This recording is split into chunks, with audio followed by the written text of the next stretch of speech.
अस्सलाम वालेकुम जी। उम्मीद है आप तमाम स्टूडेंट्स खैरियत से होंगे। मेरा नाम मोहम्मद उमर खान है और आप देख रहे हैं दी लॉ चैनल। इस चैनल पर गुफ्तगू करते हैं हम लॉ लैट, लॉ गैट और LLB 5S के हवाले से। तो अगर आप नए कैंडिडेट हैं, नए स्टूडेंट हैं, इस चैनल पर पहली बार तशरीफ़ लाएं तो इस चैनल को ज़रूर सब्सक्राइब करें ताकि इस तरह की मजीद अपडेटेड वीडियोज़ हम आप तमाम कैंडिडेट्स की खदमत में बर वक्त शेयर कर सकें। आज के इस लेक्चर में हम डिस्कस करने वाले हैं उन तमाम स्टूडेंट्स के हवाले से जो अपनी पहली अटैम्प्ट में लॉ एडमिशन टेस्ट को क्लियर नहीं कर पाते या बार बार अपेयर होने के बावजूद भी अपने लॉ एडमिशन टेस्ट को क्लियर नहीं कर पाते। साथ साथ हम उन तमाम स्टूडेंट्स के बारे में भी डिस्कस करेंगे जो पहली अटैम्प्ट में अपना डिजायर्ड स्कोर भी अचीव कर लेते हैं और लॉ एडमिशन टेस्ट को भी क्लियर कर लेते हैं।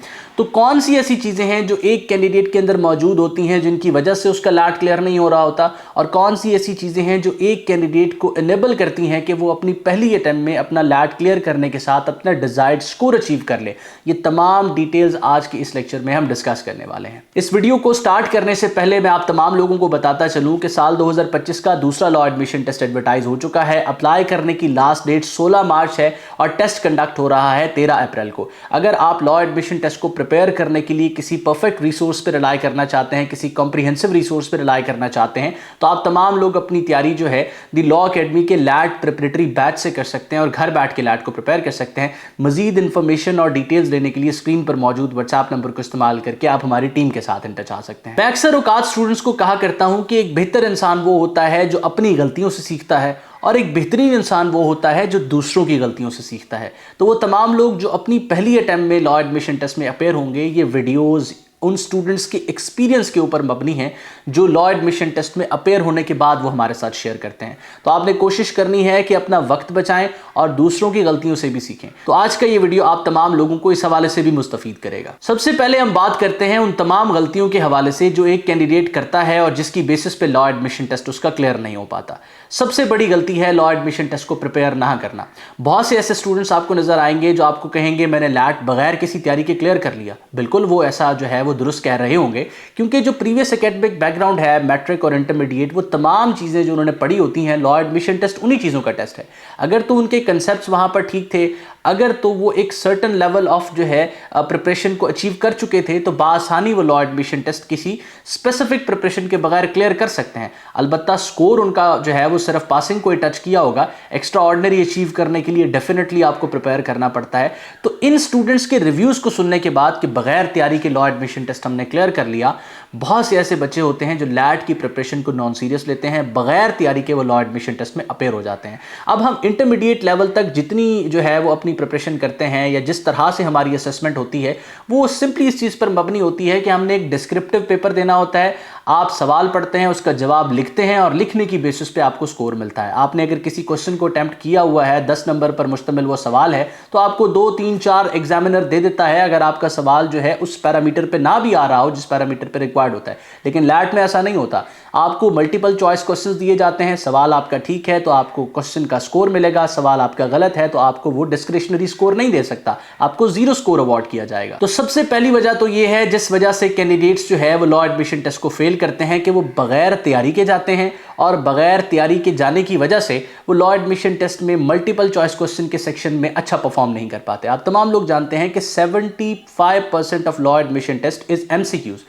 तो आप अगर MCQ को प्रिपेयर नहीं करेंगे, आप अपनी प्रिपरेशन MCQ के पर्सपेक्टिव से नहीं करेंगे, तो आप लॉ एडमिशन टेस्ट को क्लियर नहीं कर पाएंगे। और नतीजतन जो स्टूडेंट्स मेरे साथ अपना स्कोर शेयर करते हैं कि सर 75 MCQs में से मेरे सिर्फ 25 MCQs ठीक है। अब अगर मैं आपको सिर्फ एक यहाँ पर एक बात बताऊं कि अगर उन 75 MCQs के आप सिर्फ B ऑप्शन में टिक कर दें तो 20-22 तो वैसे ही आपके जो है वो ठीक हो जाएंगे। तो 25 स्कोर का मतलब ये है कि उस बंदे की 0% प्रिपरेशन थी, उसके कंसेप्ट्स बहुत वीक हैं। मैं उस स्टूडेंट को डिस्करेज नहीं कर रहा, मैं उस स्टूडेंट को इनकरेज कर रहा हूं कि वो अपने इन कंसेप्ट्स पे काम करे।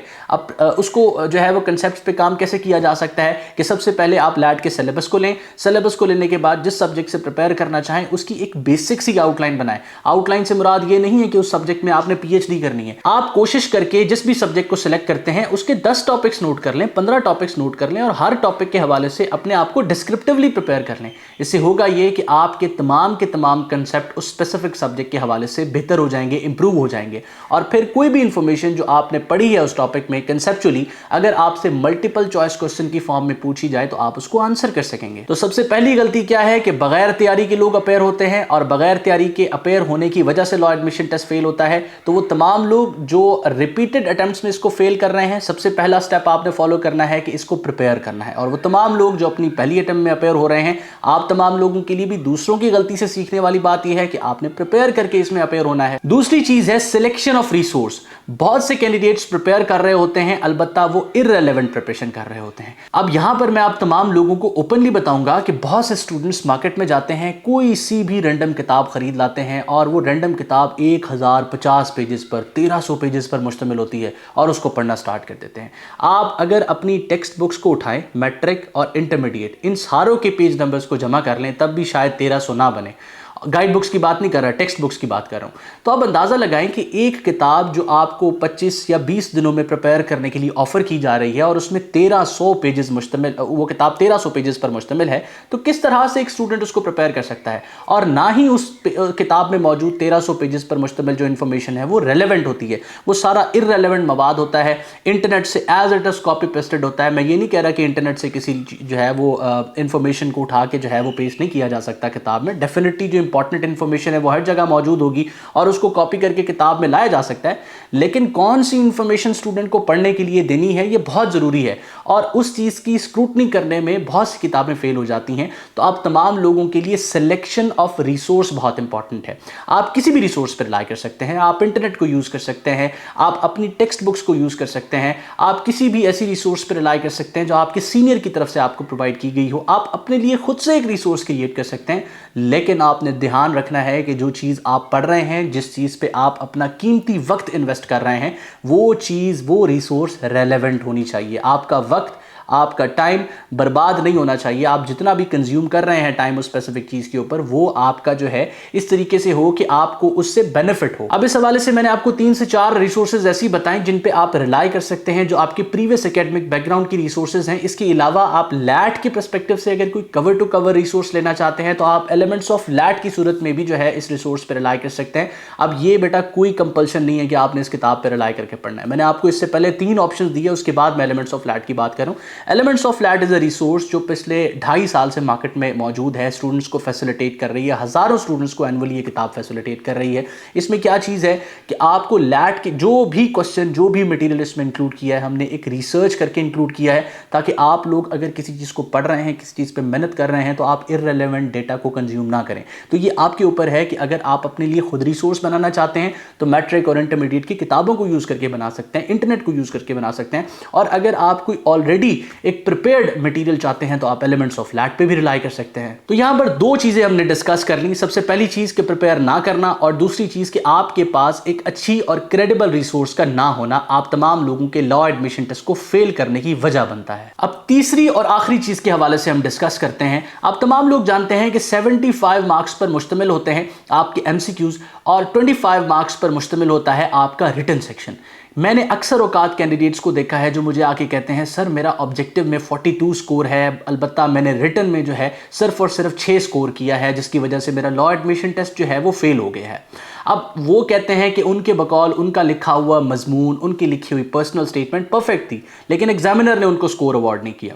दर हकीकत उन्होंने प्रैक्टिस नहीं की होती, और अगर प्रैक्टिस की होती है तो क्या वो लिखा हुआ टॉपिक ठीक है या नहीं ठीक, ये चेक करवाने के लिए उन्होंने अपने किसी टीचर या सीनियर से कंसल्ट नहीं किया होता, जिसकी वजह से वो एक अच्छा टॉपिक एग्जाम में नहीं लिख पाते, और नतीजतन जहां से अगर फॉर एग्जांपल एमसीक्यू में स्कोर कम है तो उनके पासिंग के चांसेस बन सकते थे और सब्जेक्टिव सेक्शन से, वो उसको कैच नहीं कर पाते, और नतीजतन वो लॉ एडमिशन टेस्ट को फेल कर देते हैं। तो सबसे पहली चीज कि अगर लॉ एडमिशन टेस्ट को आपने पास करना है और आप ऑब्जेक्टिव में आपको लगता है कमजोर हैं, रिटन सेक्शन को आपने बिल्कुल भी हल्के में नहीं लेना, उसको प्रिपेयर करना है, सीनियर्स को चेक करवाना है, उस पर फीडबैक लेना है, और फीडबैक की बेसिस पे अपने एग्जिस्टिंग टॉपिक्स को इंप्रूव करना है, ताकि आप अपना डिजायर्ड स्कोर अचीव कर सकें।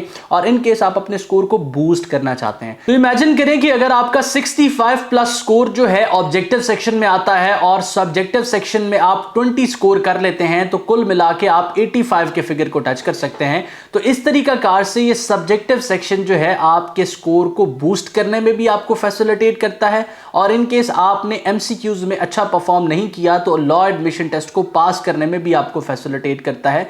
तो सबसे इन तमाम चीज़ों को अगर जो है हम कंबाइन करें तो इसका क्रक्स ये निकलता है कि प्रिपेयर आपने करना है।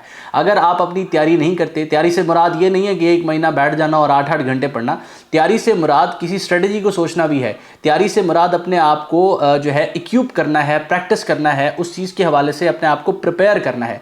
तो अगर हम इस वीडियो का रिकैप देखें तो सबसे पहले आप तमाम लोगों ने प्रिपेयर करना है। प्रिपेयर करने के बाद आपने किसी ऐसी रिसोर्स पर रिलाई करना है जो रेलेवेंट होनी चाहिए, टू द पॉइंट होनी चाहिए, और आप इररेलेवेंट डेटा को पढ़ने से आपने अपने आप को रोकना है। और तीसरे नंबर पर आपने सब्जेक्टिव सेक्शन को भी ऑब्जेक्टिव के इक्वलेंट ही इंपॉर्टेंस देनी है। तो इन 3 चीज़ों पर अगर आप फोकस करते हैं तो लॉ एडमिशन टेस्ट को आप अपनी पहली अटेम्प्ट में क्लियर कर सकते हैं। और यही वो 3 वजूहात हैं जिनकी बेसिस पे या जिनको ना फॉलो करने की वजह से स्टूडेंट्स बारहा अपने लॉ एडमिशन टेस्ट को फेल करते हैं।